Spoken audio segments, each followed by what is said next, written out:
You searched, how to buy shares of Knight-Swift Transportation Holdings, Inc. Knight-Swift is a large U.S. trucking and logistics company listed on NASDAQ under the ticker KNX.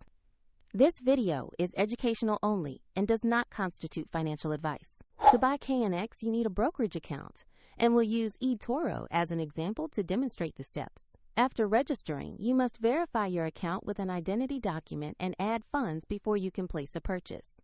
On the platform, use the search bar and type the ticker KNX to find Knight-Swift Transportation Holdings, Inc. Confirm you are selecting the NASDAQ KNX listing before opening the asset page.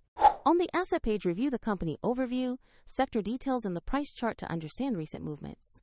Ensure the company name and ticker KNX match so you have the correct stock.